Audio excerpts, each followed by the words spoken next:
here's a quick tutorial giving some general tips for scanning your personal photos.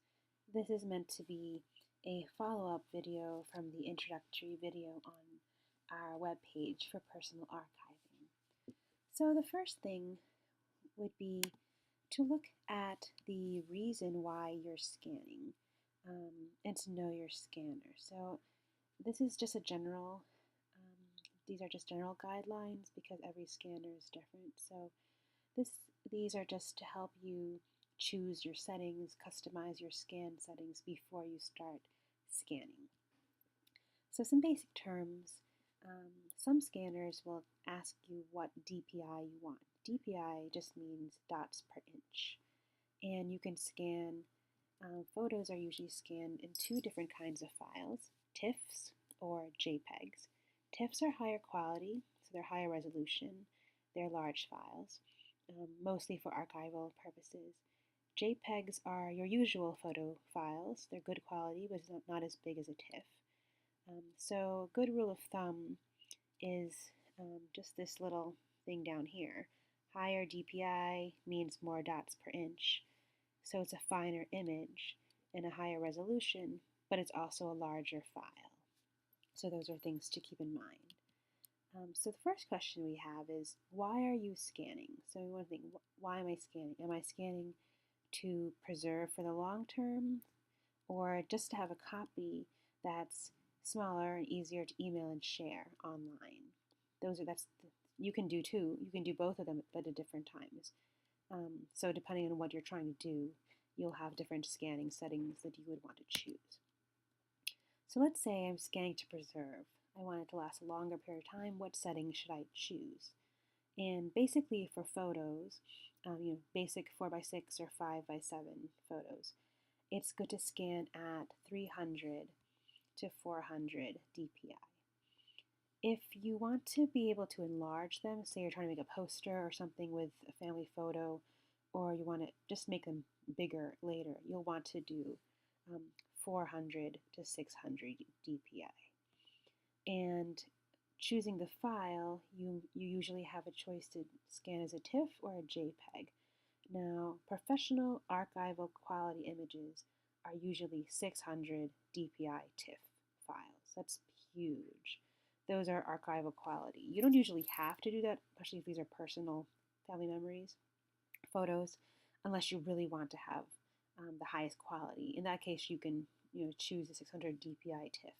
But you also will have good quality if it's just a 400 to 600 DPI JPEG.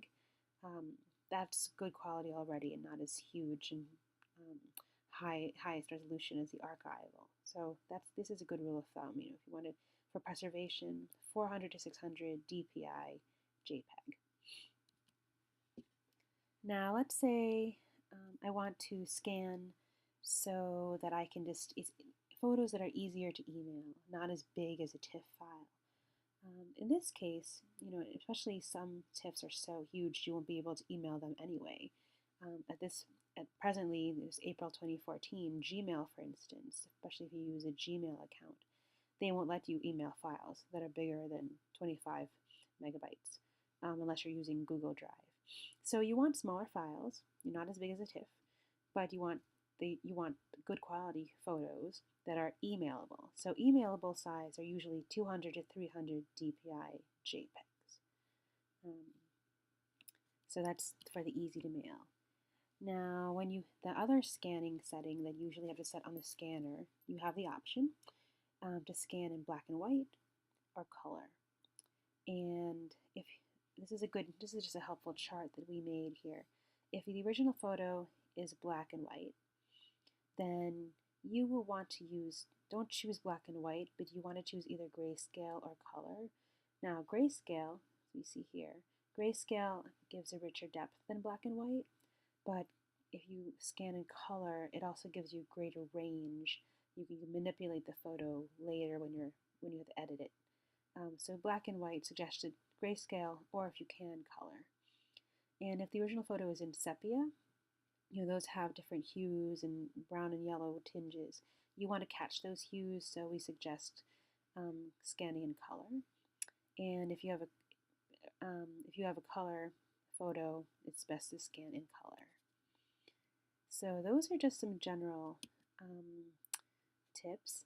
And here, once you've scanned them, there's the possibility to clean them up a bit.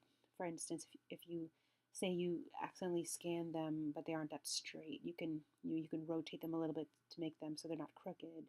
You can also trim off edges that you don't want by cropping them. And you can do this on your computer. Once you open up the photo, most computers do have photo editing software already on your computer, so you don't have to worry about that. And if you don't, there are some very good free online programs that are available. And popular ones are Picnic and Picasa. And we won't get into each of those here because this tutorial is just general tips. But those are they're very easy to use, very user friendly, easy to understand how to use them. But they do have tutorials online when you can see how to use both of these programs. And a general tip, if you're experimenting and playing with color or cropping things, and you may want to do that on a copy of the photo. So like make a copy of the photo, not the original scan, just in case you mess up the copy while you're playing with it. You want to still have the original one in your file. And last but not least, if you want more resources, you can go to, we compiled a list here, and you can push pause on on this video if you want to take a look at these. But basically, Smithsonian has their rules of thumb digitization. The most important for personal archiving that we found that's very useful is this webpage here, which is digitalpreservation.gov, personal archiving. And it has very useful resources on there if you want to go deep and more in depth in really taking good care of your photos and really scanning for the long haul or scanning for email. All right, and we're done. Thanks.